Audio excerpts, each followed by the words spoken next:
La lección número 3 corresponde en hacer uso del arte de interpretación.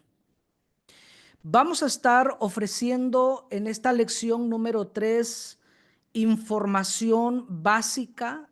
Esta información es muy básica porque es especialmente para aquellas personas que no tienen el conocimiento previo cuando van a la Biblia, cuando van a la palabra de Dios, y que por esa razón muchas veces no entienden cuando están leyendo alguna parte de la Biblia. Y muchos se desaniman y es la razón por la cual ya no lo vuelven a intentar. Por eso hemos creado este curso y estamos aquí analizando la lección número 3, donde vamos a estar haciendo uso del arte de interpretación. Porque existe un arte, una ciencia, una materia que nos va a ayudar, que aunque tengamos aquí algunos principios básicos, informaciones básicas, pero puede ser útil especialmente para los que están empezando a leer la Biblia por primera vez, o más bien también para aquellos que quieren aprender a leer la Biblia por sí mismos, sobre todo entenderla. Esa es la clave que estamos ofreciendo aquí en este curso. Vamos a empezar mencionando que, hablando de este arte, el arte se llama hermenéutica. El arte que vamos a meditar en esta hora tiene que ver con hermenéutica. Este vocablo procede del griego, como lo dice aquí el diccionario, la cueva. Este diccionario teológico ilustrado dice que hermenéutica es un vocablo que procede del griego hermeneu y que significa interpretar. Hermenéutica es pues ciencia y arte de la interpretación. Cuán importante es saber y reconocer que para todas las cosas siempre hay una materia que nos enseña en cómo funciona, cómo hacerle. Y por qué no interesarnos en estudiar estos principios básicos que nos van a ayudar para entender o para interpretar la Biblia, la palabra de Dios. Porque si ustedes están aquí en esta hora, en esta plataforma, es porque están interesados en querer interpretar la Biblia por sí mismo, en entenderla sobre todo. Por esa razón hemos creado esta lección que tiene que ver especialmente con el uso de este arte. Vamos a hacer el uso de este arte que se llama hermenéutica. Y bien, vamos a explicar un poquito más acerca de lo que es, porque cuando damos una definición a las palabras que oímos o leemos, estamos interpretándolas. Cuando preguntamos qué quiere decir esto o aquello, estamos tratando de interpretar el significado de algo. Cualquier forma de expresión o comunicación, ya sea palabras, gestos o escritos, tienen que ser interpretadas. Aún en nuestra vida diaria necesitamos interpretar ya sea las palabras, los gestos o los escritos. ¿Cuánto más la palabra de Dios o la Biblia? Que debemos estar todos interesados en aprender a interpretarla. Y para eso estamos aquí analizando este arte conocido como hermenéutica. Como ya hemos explicado aquí, significa interpretar. Esto no es algo de otro mundo, esto es algo sencillo, básico, que todos podemos aprender. La hermenéutica es pues el conjunto de los principios de la interpretación. La aplicación de estos principios también es conocida como exégesis, que simplemente significa explicación. La exégesis verdadera se basa en el significado de palabras, la gramática, el contexto inmediato y remoto. No nos va a dar tiempo para profundizarnos en este arte, en esta materia que es fundamental para la interpretación de la Biblia, pero vamos a estudiar algunos principios básicos que le van a servir para que cuando vaya a la Biblia pueda poner en práctica, pueda aplicar estos principios de la interpretación que nos enseña esta ciencia o este arte conocido como hermenéutica. Así que haciendo el uso de este arte, vamos a considerar algunos textos, algunos pasajes de la Biblia, y vamos a comenzar hoy con Segunda de Timoteo capítulo 2, versículo 15. Segunda a Timoteo capítulo 2, versículo 15 dice: esfuérzate por presentarte a Dios aprobado, como obrero que no tiene de qué avergonzarse y que interpreta rectamente la palabra de verdad.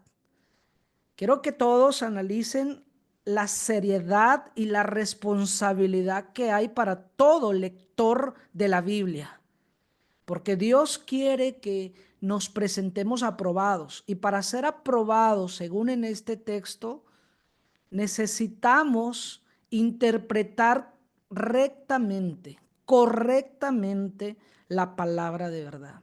Y esto no es una tarea fácil, pero tampoco es imposible, porque si no, no estuviera la Biblia al alcance de todos.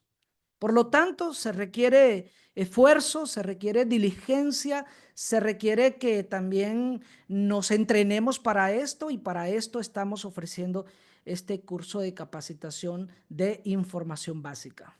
Otro pasaje de la escritura que vamos a leer es segunda carta de Pedro, capítulo 3, verso 16, donde la palabra de Dios advierte lo siguiente: casi en todas sus epístolas, hablando en ellas de estas cosas, entre las cuales hay algunas difíciles de entender, las cuales los indoctos e inconstantes tuercen, como también las otras escrituras, para su propia perdición.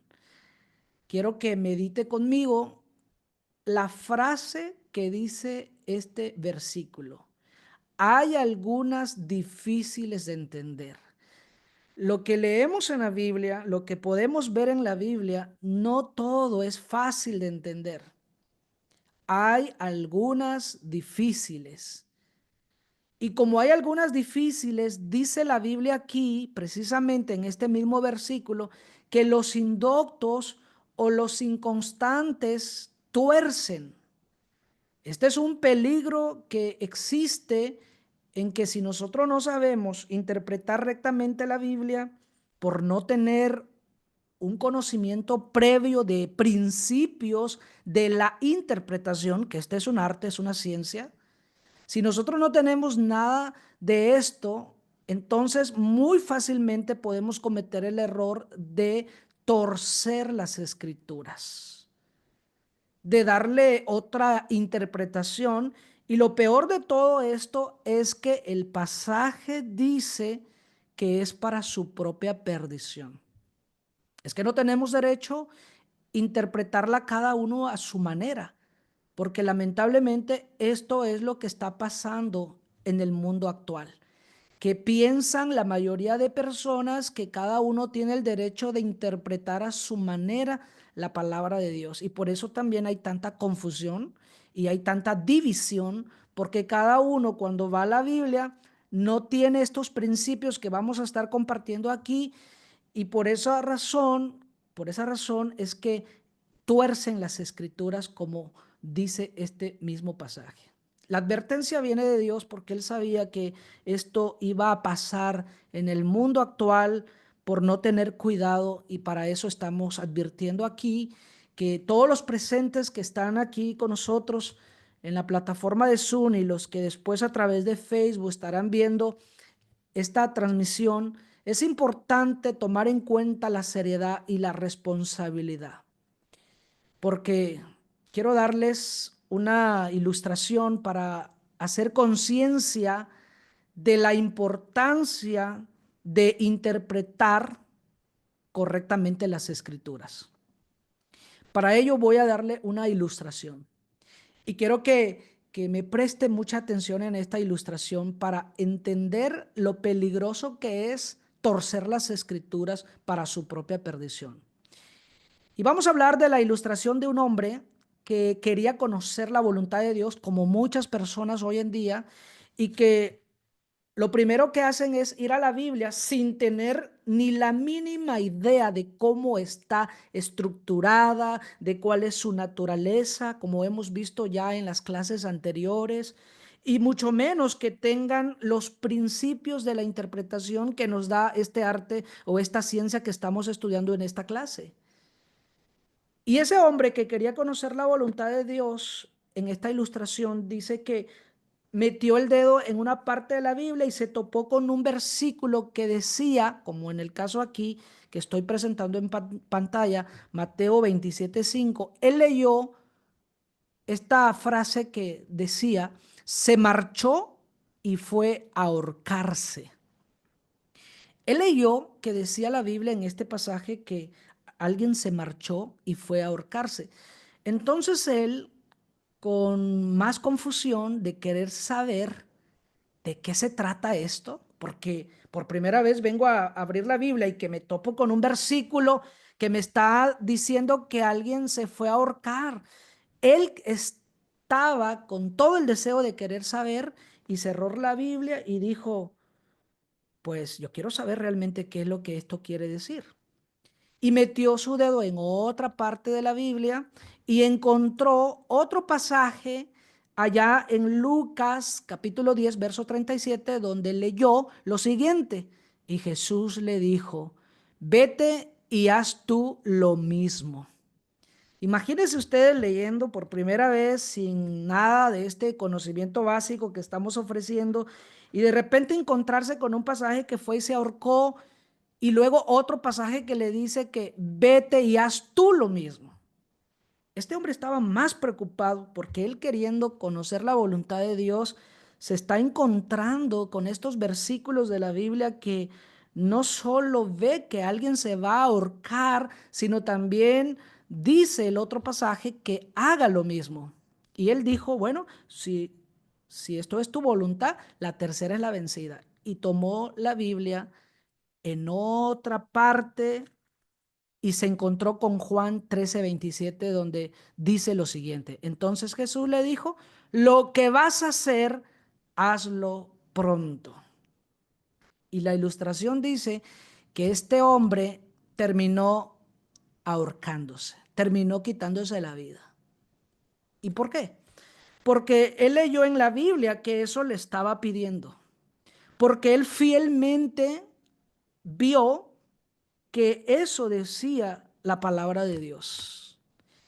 Y esta ilustración se ha hecho realidad porque cuántas personas hoy se pueden quitar la vida espiritualmente con la propia Biblia en mano, por no tener idea de cómo interpretarla correctamente. Y para eso quiero invitarlos a que analicemos los principios de la interpretación, porque aquí, si él hubiese sabido la información que hoy vamos a estar ofreciendo, él lo que hubiera hecho es leer de qué se trata ahí en Mateo 27 y luego leer de qué se trata en Lucas, porque déjeme decirle que cada uno de estos pasajes están en diferentes contextos.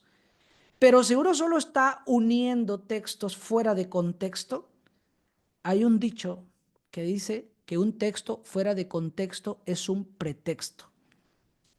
Por lo tanto, él estuvo tomando textos fuera de contextos, los unió y formó su propia creencia en que él estaba haciendo la voluntad de Dios. Y así es como está el mundo actual, cada quien con su creencia, tomando la misma Biblia, porque cada uno está sacando un texto fuera de contexto.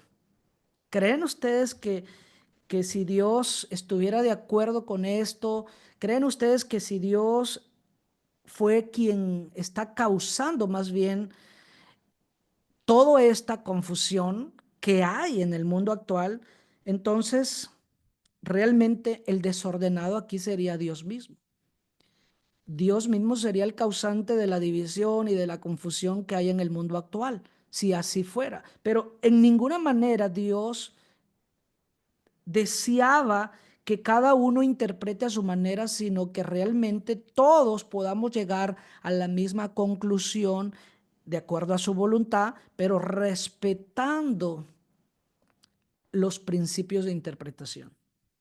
Y lo vamos a estudiar aquí de forma sencilla para que ustedes puedan ubicarse en este punto principal que es hacer uso de este arte. Aunque aquí estamos ofreciendo información muy básica, muy sencilla, pero puede ser útil especialmente para aquellos que están principiando en leer la Biblia. Así que uno de los principios de la interpretación que vamos a analizar es el uso del contexto inmediato y remoto. Es importante que cuando vamos a leer un versículo podamos examinar en qué contexto se está diciendo. Y existe el contexto inmediato, que es que son los versículos posteriores o anteriores de ese versículo que usted está leyendo. Y existen los contextos remotos. Muchas veces no se va a encontrar ahí en en esa misma oración o en esa misma serie de versículos lo que uno quiere saber. Es necesario ir a otro libro de la Biblia, a otros capítulos que están hablando del mismo tema, para poder sacar una conclusión. A esto se le llama contexto remoto. Vamos a hacer uso. Jenny, Vamos a poner ¿me aquí puedes poner los audífonos vamos a poner aquí ejemplos prácticos para que ustedes puedan saber el uso correcto de estos principios. Vamos a ir a la Biblia, a Deuteronomio, así se llama el quinto libro de la Biblia. Deuteronomio, vamos a ver capítulo 5, versículo 12, donde hay uno de los 10 mandamientos del Antiguo Testamento. En Deuteronomio dice lo siguiente: cuida de santificar el día sábado como Yahvé tu Dios te lo manda. ¿Qué podemos concluir con este versículo? Con este versículo, si no tenemos cuidado de leer el contexto, ya sea inmediato o remoto, cada uno puede sacar su conclusión. Cada uno puede interpretarlo a su manera, a su gusto. Porque si yo les preguntara a cada uno, ¿qué entienden con este versículo que dice, cuida de santificar el día sábado como Yahvé tu Dios te lo manda? Bueno, lo que más de alguno puede decir es que, pues aquí me está mandando a guardar el día de reposo o el día sábado, a que guardemos el reposo, que lo santifiquemos el día sábado. Uno puede concluir de esa manera que todos nosotros estamos obligados a eso porque eso dice la Biblia. Pero cuán importante es entender el contexto y el contexto inmediato, que es el versículo 1 de ese capítulo 5, verso 1, dice lo siguiente. Por eso es bueno leer el contexto. El verso 1 dice que Moisés convocó a todo Israel y les dijo: escucha, Israel, las normas y los mandamientos que te enseño en este día. Ustedes los aprenderán y cuidarán de ponerlos en práctica. Versículo 2. Nuestra es la alianza que nos dio Yahvé, nuestro Dios, en Horeb, pues su alianza no la tiene pactada con nuestros padres, sino más bien con nosotros que hoy estamos aquí todos vivos. Quiero que medite el contexto del versículo 12. El contexto del versículo 12 de Deuteronomio capítulo 5 dice, el versículo 1 en especial, que Moisés convocó a todo Israel. ¿A quién convocó? A Israel. ¿Quiénes son los israelitas? Bueno, los israelitas son los hebreos, los judíos. Dice la Biblia que Moisés convocó a todo Israel y fue Israel, fue la nación de Israel quienes recibieron los mandamientos, las enseñanzas que están escritas aquí en este contexto. Y es más, Moisés aclaró diciendo lo siguiente: nuestra es la alianza. Esta alianza, este pacto, este testamento que estamos aquí pactando es nuestro. Porque todos los que estamos aquí hoy vivos, ¿quiénes? Los judíos, los israelitas, los que estaban ahí en el monte Horeb, porque ahí lo recibieron. Moisés fue muy claro en mencionar que ese mandamiento correspondía a ese pacto que estaba haciendo Dios con Israel. No está mencionando que este mandamiento está dentro de un pacto que Dios esté haciendo con todas las naciones, sino solo exclusivo con Israel. Y le da más sentido el versículo 15, que es el contexto también inmediato, pero el contexto posterior del versículo 12. Le da más sentido el versículo 15 porque el versículo 15 dice lo siguiente: pues no olvides que fuiste esclavo en la tierra de Egipto, de la que Yahvé tu Dios te sacó, actuando con mano firme y dando grandes golpes. Por eso Yahvé se refiere a Jehová, por eso Yahvé tu Dios te manda guardar el día sábado. ¿Por qué Dios mandó guardar el día sábado a los judíos, a los israelitas? ¿Por qué? Bueno, el versículo 15 aclara, dice: no se olviden que fuiste esclavo en la tierra de Egipto, que Dios fue quien te sacó de la tierra de Egipto con mano firme y dando grandes golpes. Por eso Yahvé, por eso, o sea, por esa razón te manda que guardes el día de sábado. Porque los judíos no tenían descanso cuando estaban en Egipto, fueron esclavos, trabajaban de sol a sol, no tenían ningún descanso. Por eso cuando Dios decide sacar al pueblo de Israel de la esclavitud de Egipto, según la historia bíblica, dice que Moisés, quien fue usado, utilizado por Dios como el líder de ese pueblo, lo sacó de la esclavitud y luego Dios le dijo: Moisés, vas a dar estas ordenanzas a Israel, porque ellos fueron esclavos en la tierra de Egipto, por lo tanto quiero que guarden el día de reposo, o sea, el día sábado. Por esa razón quiero que lo guarden. Cuando uno estudia el contexto de un texto, uno entiende a quién se le está hablando y por qué se le está dando ordenanzas. Pero si uno solamente va a usar textos fuera de contextos, vamos a concluir que nosotros estamos obligados a guardar hoy el día sábado, que la guarda del sábado en el Antiguo Testamento era tan estricto que no se podía cocinar, no se podía trabajar absolutamente. Era tan estricto que todo aquel que lo violaba, el que lo quebrantaba, era apedreado, merecía la muerte. Era muy estricto la ordenanza del sábado. Imagínense ustedes que eso estuviera hoy para nosotros. ¿Cuántos ya hubieran muerto por no guardarlo? Pero quiero que entendamos cómo es que bien se puede malinterpretar este texto del versículo 12 y sacar una interpretación fuera del contexto y creer que este texto le habla a todas las naciones cuando solo le habló a Israel, y la razón es porque estaba esclavizado en Egipto y por eso Dios les da que guarden el día sábado, para que tengan un descanso, para que tengan un descanso y puedan dedicárselo a Dios, especialmente ellos. Ahora, esto es el contexto inmediato. Vamos a ver ahora el contexto remoto que nos va a ayudar a entender un poco más acerca de lo que estamos estudiando del día sábado. Y estoy poniendo este ejemplo solo para ver el uso de este principio de la interpretación, que es el uso del contexto. Hay muchísimos ejemplos que yo quisiera ofrecerles, pero el tiempo no nos da. Por eso estoy poniendo nada más un ejemplo.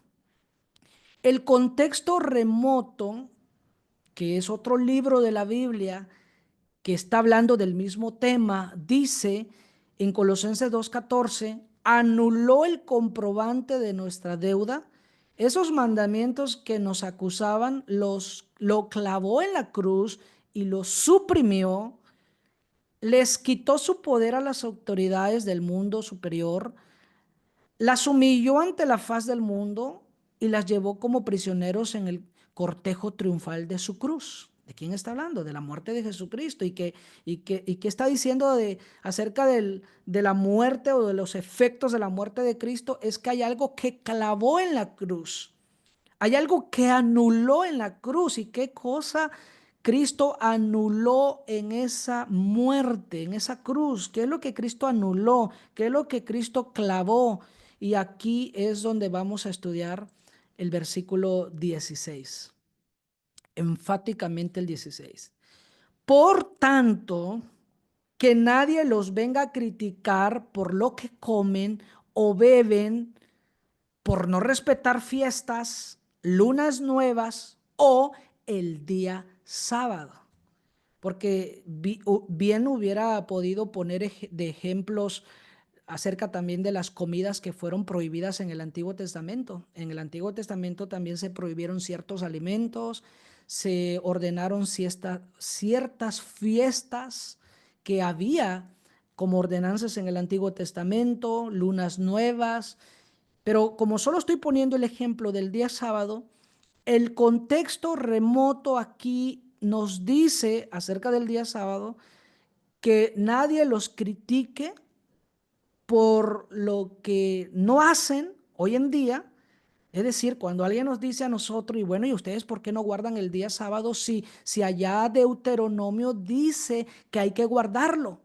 Entonces contestamos, la sencilla razón por el cual no lo hacemos es, número uno, porque ese texto no nos habla a nosotros. Nosotros no somos de Israel. Dos, eso fue dado porque ellos fueron esclavos en la tierra de Egipto. Y tres, Cristo lo clavó en la cruz y dice el 16 que nadie nos venga a criticar por eso. ¿Se dan cuenta cómo usando un texto con su contexto podemos llegar a entender la realidad? Pero cuán peligroso es que si nosotros no sabemos esto, ¿qué va a pasar? Podemos cometer el error de que hoy en día estamos obligados en guardar muchas cosas que están escritas en el Antiguo Testamento. Por eso vamos a hacer aquí un pequeño paréntesis explicando lo que mencionamos en la clase pasada acerca del uso correcto del Antiguo Testamento, porque estuvimos hablando en la clase pasada sobre las diferencias entre el Antiguo y el Nuevo Testamento y aclaramos de que el Antiguo Testamento fue un pacto que Dios hizo por medio de Moisés al pueblo judío, al pueblo de Israel, y que el Nuevo Testamento es el pacto que Jesucristo trajo al mundo para todas las naciones y que Jesús primero tenía que cumplir el antiguo pacto porque él no vino a abrogar, vino a cumplir y él la cumplió. Él la cumplió todo porque ni una jota ni una tilde pasó de la ley que no se haya cumplido. El Señor cumplió todo y Él dice que en la cruz clavó todo eso para luego establecer un nuevo pacto con mejores promesas. Pero quedamos de explicar un poquito acerca del uso correcto del Antiguo Testamento, porque el hecho de que el Antiguo Testamento fue exclusivo para Israel, como lo acabamos de ver también hace un momento en este ejemplo, eso no quiere decir que el Antiguo Testamento entonces debemos arrancarla de la Biblia o ignorarla o no leerla. No es lo que estamos diciendo y por eso quiero que nadie malentienda esta información básica porque el hecho de que no está vigente como ordenanza, porque para eso vino el Nuevo Testamento, significa que vamos a hacer uso correcto del Antiguo Testamento. ¿Y cuál es el uso correcto del Antiguo Testamento? Bueno, que la misma Biblia lo exprese y para eso Primera de Corintios 10:1 nos va a mencionar lo siguiente. Primera de Corintios 10:1 es un pasaje del Nuevo Testamento de lo que los apóstoles estuvieron enseñando a los creyentes del nuevo pacto. Dice Primera de Corintios 10:1, les recordaré, hermanos, lo que ocurrió a nuestros antepasados. Todos estuvieron bajo la nube y todos atravesaron el mar. Yo quiero que tomemos en cuenta lo que este versículo dice. Uno de los apóstoles, que fue el apóstol Pablo aquí, le dice a los creyentes, les quiero recordar algo. Qué cosa está recordando? Quiero recordarles lo que ocurrió a nuestros antepasados. Todos estuvieron bajo la nube y todos atravesaron el mar. Todos recibieron ese bautismo de la nube y del mar para que así fueran el pueblo de Moisés. Entonces ahora entendemos qué es lo que Pablo está recordando en el Nuevo Testamento a los creyentes. Quiere Pablo que recuerden a los antepasados y luego dice el versículo 3, y todos comieron del mismo alimento espiritual y bebieron la misma bebida espiritual. El agua brotaba de una roca espiritual que los seguía y la roca era Cristo. Y luego el versículo 5 dice, sin embargo, la mayoría de ellos no agradaron a Dios y sus cuerpos quedaron en el desierto, porque Israel iba con rumbo a la tierra prometida, iba por una travesía que desde que fueron sacados de la esclavitud, el propósito era ir a la tierra de Canaán, pero muchos que no agradaron a Dios, sus cuerpos quedaron en el desierto.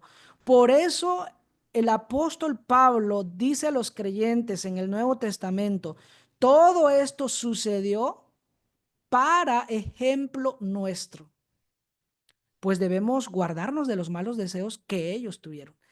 En otras palabras, ¿cuál es el uso correcto del Antiguo Testamento? Es que sirve de ejemplo para nosotros. Claro que debemos estar recordando lo que pasó en el pasado. Claro que debemos estar leyendo para poder extraer las historias que nos hablan de cómo Dios se comunicaba al pueblo de Israel y cuáles eran sus ordenanzas y cómo es que Israel se rebelaba mucho y que además siempre estuvieron ahí faltando, violando mandamientos y las consecuencias que tuvieron. Todo eso nos sirve de ejemplo para no hacer lo mismo porque trae consecuencias. Esto es como aquel dicho que si nosotros no aprendemos de la historia, se repite. Por eso es que es importante que aprendamos de la historia y por eso el Antiguo Testamento se nos fue dejado como historia, como información que nos sirve de ejemplo en nuestros tiempos. Así que el uso correcto es para leer. Hay muchos ejemplos. Podemos hablar de la vida de Abraham, de Noé, de la obediencia de Noé cuando construye el arca. Hay muchos personajes, muchos eventos que sirven de ejemplo para nosotros. Es más, también podemos ver que en el Antiguo Testamento todas las profecías que apuntaban a Jesucristo se cumplieron y esa es la referencia que tenemos, la concordancia que tenemos con el Antiguo Testamento.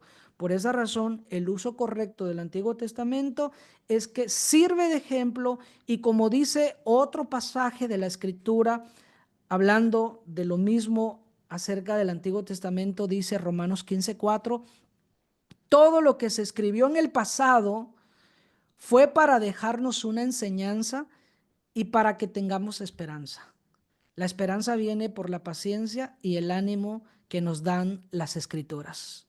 Por esa razón, el Antiguo Testamento nos enseña muchísimo, nos da ánimos de ver cómo aquellos hombres antiguos como Noé, que por la obediencia, la paciencia que tuvieron, pudieron lograr el objetivo, la meta, las promesas de Dios, pudieron vencer. Hay muchos hombres en el Antiguo Testamento que sirven de modelo para nuestro vivir hoy en día, aunque con diferentes leyes, con diferentes ordenanzas, pero el ejemplo es vital para nosotros. Por esa razón, estamos aclarando el uso correcto del Antiguo Testamento. Muy bien, siguiendo con nuestra lección acerca del uso del arte de interpretación, otro principio que nos ayuda para interpretar la Biblia es hacer unas preguntas que sirven para interpretar, preguntas básicas de interpretación. ¿Cuáles son esas preguntas? Porque este es un proceso muy importante, es uno de los procesos más básicos para interpretar.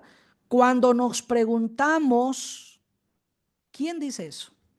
Es importante que cada vez que leemos algo, tengamos en mente estas preguntas.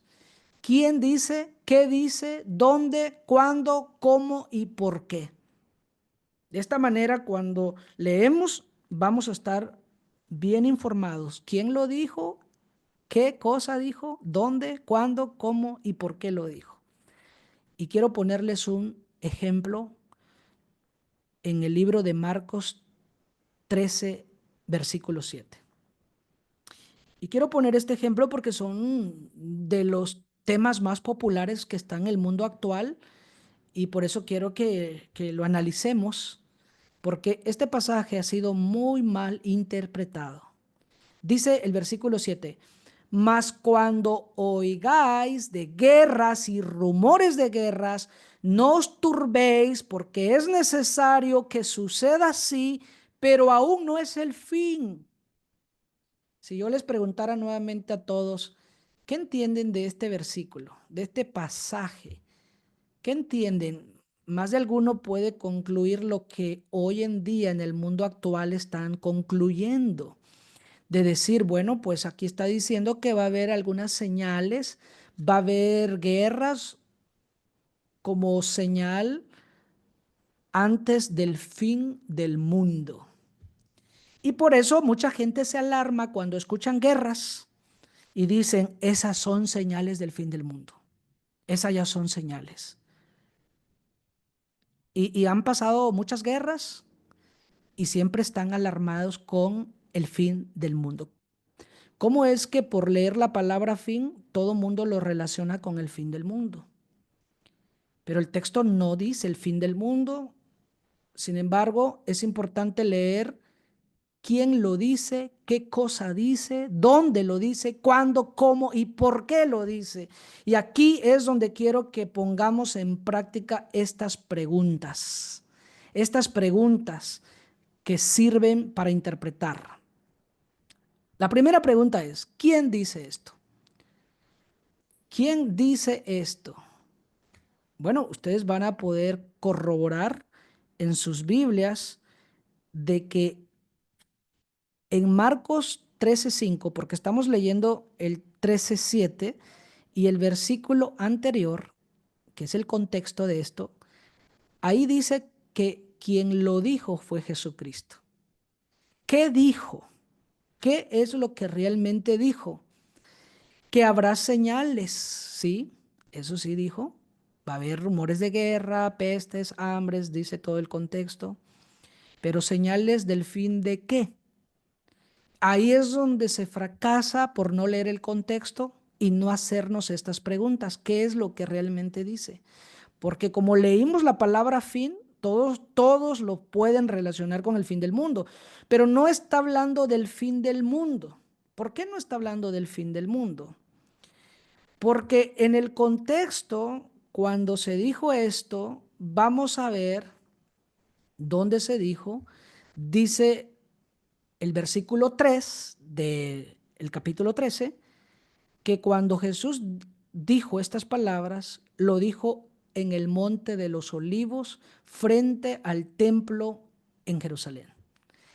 Es que salió del templo y estando frente del templo, los discípulos le preguntaron porque él había dicho, ¿ven todo esto? Y quiero que ustedes comprueben en sus Biblias, Marcos 13:1. En adelante van a comprobar que Jesús le dijo a sus apóstoles, ¿ven todo esto? Haciendo referencia al templo, todo esto va a ser destruido, no quedará piedra sobre piedra que no sea derribada. Es ahí donde los discípulos, los apóstoles preguntan, ¿y cuándo será esto? Queremos saber cuándo. ¿Cuándo será esto de qué? Del fin del templo, porque de eso estás hablando. Estamos enfrente del templo y has dicho que se va a destruir, se va a acabar, va a llegar su fin y queremos saber. Entonces fue donde Jesús comenzó a decir, va a haber señales, va a haber rumores de guerra, va a haber peste, va a haber hambre. Y entonces la otra pregunta es, ¿cuándo lo dijo? Y esto es importante de saber cuándo lo dijo. Si fue Jesús quien lo dijo personalmente, sin duda fue en el tiempo de su ministerio, cuando él estuvo en la tierra. Eso equivale al primer siglo, porque él vivió dentro del primer siglo, de esta era que estamos viviendo actualmente. ¿Cómo lo dijo? Bueno, no lo dijo por escrito, mucho menos por estos medios que tenemos ahora, sino él estaba ahí presencialmente, personalmente. Y la otra pregunta es, ¿por qué lo dijo? Bueno, porque algunos apóstoles querían saber las señales que vendrían antes del fin del templo, porque él está hablando en un contexto del fin del templo. Y ese fin del templo de Jerusalén llegó porque hasta la historia secular nos dice que llegó en el año 70. Esto se dijo alrededor de los años 30 a 33, que fue lo que estuvo en su ministerio. Y en el año 70 fue cuando llegó el fin de lo que había profetizado Jesucristo, porque aún las historias seculares, ustedes pueden buscar en el Google cuándo fue el fin del templo de Jerusalén. Ustedes van a comprobar que en el año 70 por el general Tito fueron a sitiar la ciudad de Jerusalén y llegó su fin, llegó su destrucción. Ustedes van a corroborar esa información por su propia cuenta para que puedan confirmar la información básica que estamos ofreciendo. Pero ¿cómo es que importa mucho estas preguntas para poder entender quién lo dice, qué dice, dónde, cuándo, cómo y por qué? Para entender. Así que cuando acompañamos el uso del contexto y estas preguntas, nos da la interpretación correcta. Pero quizás más de alguno de ustedes ha oído esa enseñanza popular que dicen, cuando escuchen de guerras es porque viene el fin del mundo. ¿Y saben qué? Si fuéramos a buscar los textos que hablan del fin del mundo, la Biblia dice que no va a haber señales. Vendrá como ladrón en la noche. Nadie sabe el día y la hora. Porque cuando se habla del fin del mundo, ese es otro tema.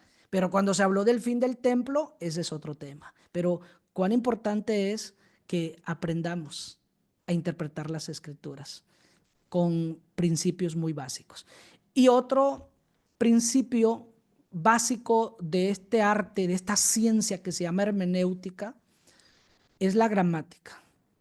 La gramática es el conjunto de reglas que indican cómo se debe hablar y escribir un idioma. Cada idioma tiene su propia gramática.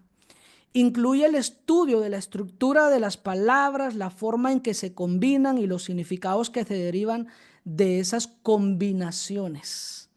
No vamos a profundizarnos en la gramática, que es extenso, que es amplio. Solo voy a usar un ejemplo que puede ser tan mínimo o tan insignificante, pero cuán importante es para interpretar bien la Biblia. Por ejemplo, cuando tocamos las categorías gramaticales, como son los sustantivos o nombres, pronombres, adjetivos, adverbios, verbos, preposiciones, conjunciones, artículos, quiero ponerles algo básico aquí, algo que puede ser insignificante, es el uso de uno de los artículos. Vamos a ir a la Biblia en 1 Corintios 13, 8 al 10, donde dice, el amor nunca pasará, las profecías perderán su razón de ser, callarán las lenguas y ya no servirá el saber más elevado. Porque este saber queda muy imperfecto y nuestras profecías también son algo muy limitado. Y cuando llegue lo perfecto, lo que es limitado desaparecerá. Ahora, ¿qué está diciendo estas escrituras? Bueno, en el 8 dice que el amor nunca deja de ser, pero hay algo que se había profetizado que se iban a terminar. Las profecías perderán su razón de ser. Cuando dice las profecías se refiere a la inspiración que Dios estaba haciendo a los hombres, la revelación de Dios hacia los hombres, porque en ese tiempo la Biblia se estaba escribiendo cuando se dijo esto y se venía dando en partes. Pero también hubo uno de los dones espirituales que se llamó el don de lenguas.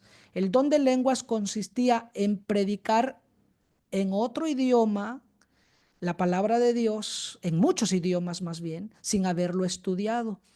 En el primer siglo, cuando se profetizó esto, estaba vigente el don de lenguas, que era el don de idiomas.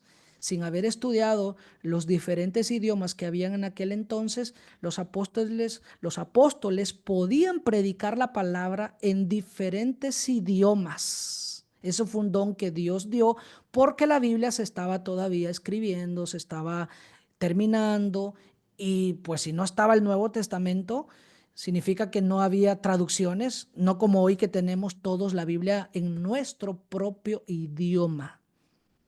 Recuerden que la Biblia no fue escrita en español, fue el Antiguo Testamento en hebreo y partes arameas y el Nuevo Testamento en griego. Por lo tanto, era necesario el don de lenguas en aquel entonces.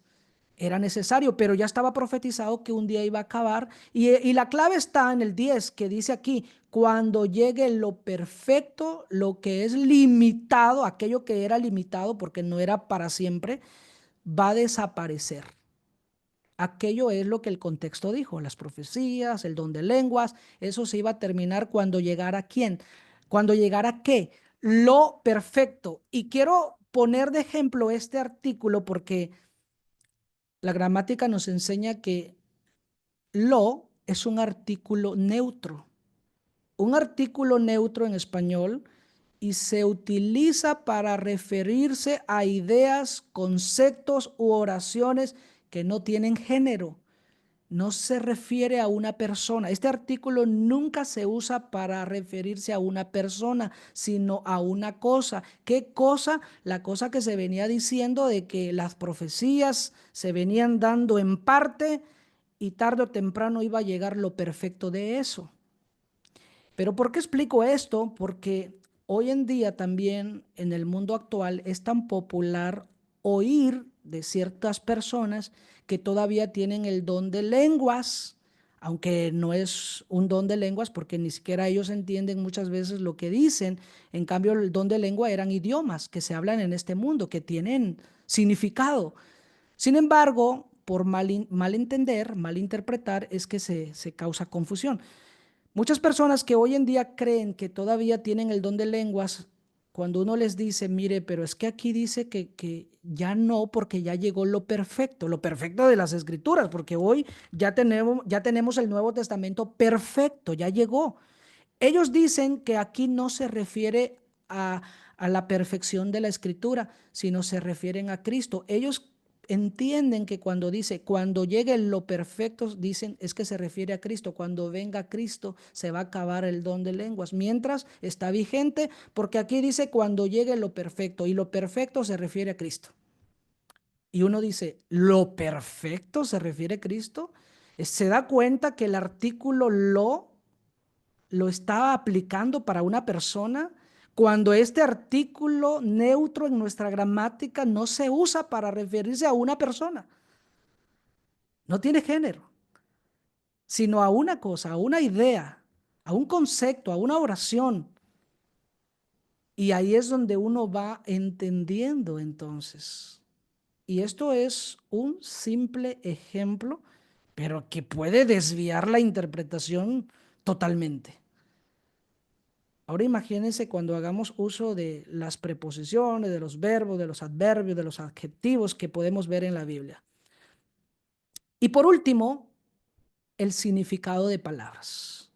Este es otro principio básico de la interpretación, de lo que nos enseña esta ciencia, este arte, el significado de palabras. En la Biblia hay muchas palabras desconocidas en nuestro idioma, en nuestro lenguaje, y para eso se requieren herramientas. ¿Cuáles son las herramientas? Diccionarios, ya sea diccionarios bíblicos o un diccionario de nuestro idioma, como por ejemplo el diccionario de la lengua española, que es uno de los que yo uso, o de la Real Academia Española, que me ayudan a definir la etimología de las palabras, el significado de las palabras, el uso correcto de las palabras, porque yo no puedo inventar. Por ejemplo, si yo les preguntara, ¿alguien de aquí sabe qué significa anatema? Si cada uno participara, se van a dar cuenta que cada uno va a decir lo que cada uno piensa o cree que es. Pero, ¿qué es más fácil para evitar confusión? Vamos al diccionario y que el diccionario nos diga qué es lo que significa. Por esa razón, el significado de palabras es muy importante para la interpretación correcta de la Biblia. Hay muchas palabras como expiación, como advenedizos, como escarnecedor, como impío, como neófito, como ósculo santo. Hay muchas palabras, no daría el tiempo para escribir todas las palabras que son desconocidas para nosotros, no son comunes y que se requieren herramientas para buscar el significado y cuando vayamos a decir esto significa o esto quiere decir, sea apropiado, sea correcto, porque no lo estamos inventando, no lo estamos suponiendo. Para eso están estas herramientas y por eso es que cuando usted encuentre en la Biblia una palabra que usted no entienda, vaya a un diccionario. Afortunadamente, hoy no es necesario comprar el diccionario impreso, que son muy costosos, los diccionarios bíblicos sobre todo son muy costosos. Hoy podemos tenerlo en el celular, podemos en el internet descargar diccionarios bíblicos o diccionario de nuestro idioma o directamente en el Google poner ahí qué significa esta palabra, porque no lo entiendo, para que no vayamos a interpretarlo a su manera, sino realmente lo que significa. Así que estos son los principios más básicos que pude ofrecerles aquí para que ustedes que están aprendiendo a interpretar la Biblia pueda ser útil, pueda servirles. No olviden el uso del contexto inmediato y remoto, las preguntas básicas que hay que hacer a la hora de leer, la gramática, el significado de palabras. Gracias nuevamente por su fina atención. Vamos a cerrar la transmisión y después vamos a dar un espacio si hubieran preguntas o comentarios.